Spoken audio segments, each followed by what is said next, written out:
चलिए आज हम शुरू करते हैं सेकेंड ईयर का फाउंडेशन सब्जेक्ट का पेपर फर्स्ट हिंदी सब्जेक्ट का अध्याय नंबर 3। अपन अध्याय नंबर 1 और अध्याय नंबर 2 पहले ही वीडियो में कर चुके हैं, तो अब करेंगे अध्याय नंबर 3 जिसका नाम है दोपहर का भोजन, जिसे लिखा था उमाकांत जी ने। तो इसका पहला क्वेश्चन है, कौन नवीन कहानीकारों में महत्वपूर्ण स्थान रखते हैं?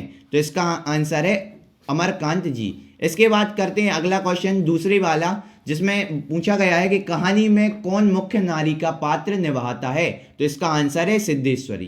तीसरे क्वेश्चन की बात करें, संपूर्ण वातावरण किस वर्गीय परिवार का है?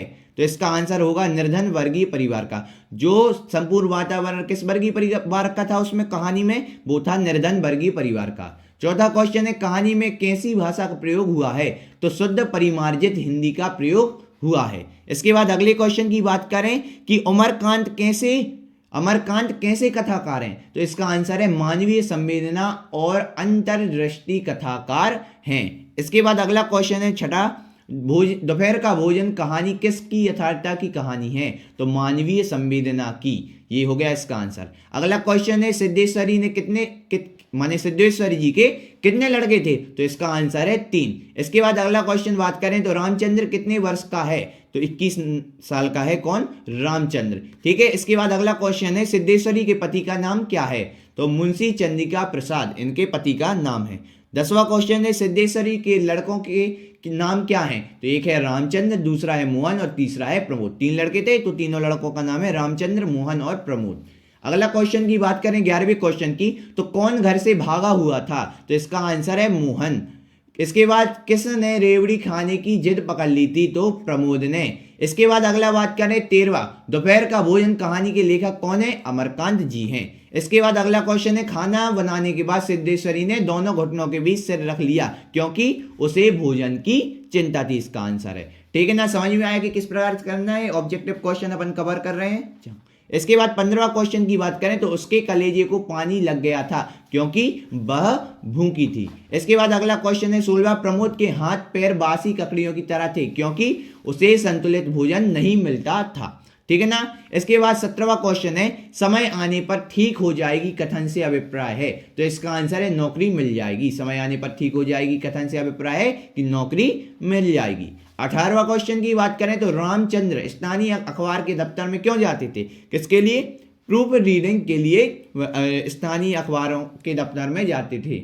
इसके बाद बात करते हैं उसके जी में जी आ गया का अर्थ क्या है? उसे राहत मिल गई। कितना जी में जी आ गया, इसका आंसर अर्थ होता है उसे राहत मिल गई। इसके बाद बात करें अगले क्वेश्चन की तो 20वां क्वेश्चन है, सिद्धेश्वरी पहले की तरह दुनियादारी जानने और उन पर धड़ल्ले से बातचीत करने का साहस नहीं कर पा रही थी। इसका आंसर क्या होगा? गरीबी ने उसे बहुत बुरी तरह से तोड़ दिया था, उसकी स्थिति बहुत बिगड़ गई थी इसके कारण। अब अगला क्वेश्चन है, दोपहर का भोजन की विधा कौन सी है? तो ये कौन सी है? गद्य की विधा कहानी है क्योंकि ये पार्ट कैसा है? कहानी के रूप में। तो इसका आंसर है कहानी। इसके बाद अगला क्वेश्चन बात करें तो मोहन के बड़े भाई का नाम क्या था? तो मोहन के बड़े भाई का नाम रामचंद्र था, फिर उसके बाद मोहन था और उसके बाद प्रमोद था। ठीक है ना? इसके बाद 23वां क्वेश्चन की बात करें तो खाना बनाने के बाद चूल्हे को किसने बुझा लिया? तो इसका आंसर है सिद्धेश्वरी ने। अगला क्वेश्चन की बात करें, प्रमोद सिद्धेश्वरी का कौन है? तो ये प्रमोद सिद्धेश्वरी का क्या है? पुत्र है। इसके बाद अगला क्वेश्चन बात करें, सिद्धेश्वरी ने यह झूठ क्यों बोला? यहाँ झूठ है कि यहाँ झूठ क्यों बोला कि लड़का तुम्हें बाबूजी किए रहता है, बाबूजी देवता समान है। ऐसा करके सिद्धेश्वरी परिवार को बांधे रखना चाहती थी। वो ऐसे गलत भी माने उसने ना झूठ भी बोल दिया कि ताकि परिवार एकजुट रह सके। ठीक है ना? आपसी भेदभावना ना हो। और अगला क्वेश्चन है 26वां, अमरकांत जी के पिताजी का क्या नाम था? तो श्री सीताराम वर्मा जी इनके पिताजी का नाम था। और लास्ट में एक क्वेश्चन है 27वां, कहानीकार अमरकांत जी के पिताजी का क्या व्यवसाय था? तो वो वकालत का व्यवसाय था। क्या करते थे? वकालत का काम करते थे। समझ में आया? तो इस प्रकार से अपन ने जो 3rd चैप्टर है उसके जो ऑब्जेक्टिव टाइप क्वेश्चन है उनको पूरी अच्छी तरह से कर लिया है। इसके बाद अगला चैप्टर है चैप्टर नंबर 4, उसको अपन अगले वीडियो में कवर करेंगे। तब तक के लिए थैंक यू।